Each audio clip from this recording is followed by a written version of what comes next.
Assalomu alaykum qadrli kuzatuvchilar. Sizlarga Koreyada qanday qoladi ishni ko'rsatmoqchi bo'ldim. Hozir mana qaranglar. Koreyada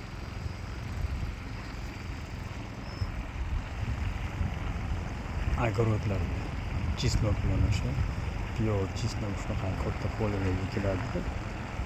Bunda dorini mana bunday dronlarda sepishadi. Mana dron. Yaxshi ko'rinyapti.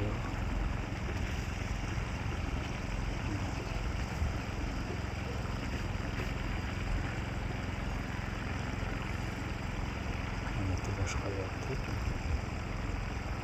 Mana bu dorini mashina okey.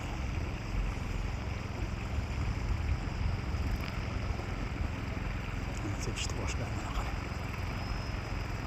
Nima deysiz?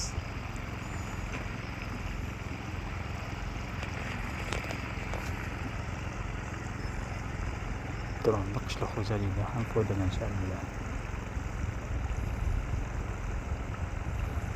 Biz ham umid qilib qolamiz, O'zbekistonda ham dronlardan mana shunday qishloq xo'jaligi ishlarida faol foydalanishni boshlashsa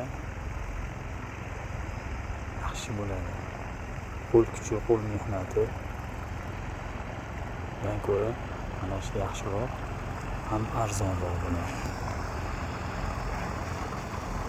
Oldin kelyapmiz.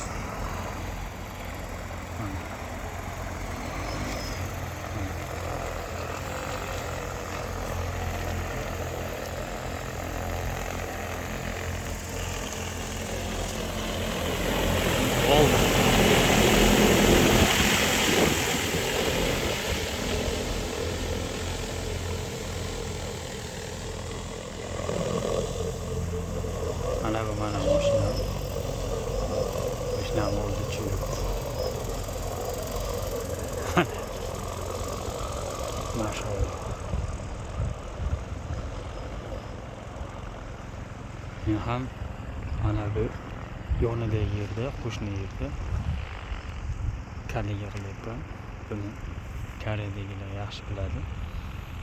Bu ham qishloq xo'jaligida juda yaxshi, hamma yerlarda mana shu kalligilar qilishadi. Buni maqsadi hozir men buni ham tushuntiribman.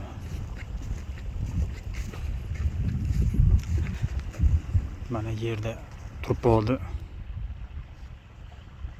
Arada ochib, arada ichida turib oldi. Pushtaning ichiga tashab, chachib, tashab beradi. Klyonkalarni ustini turpoq bilan yopadi. Shtobi klyonkaning ichidan tagidan chiqayotgan yovvoyi o'tlar turpoq tagida qolib, shu yerda nobud bo'ladi. Bu ham yaxshi usul. Mana bu yerda qildim, ba'zi hayal qilgan yo'qman.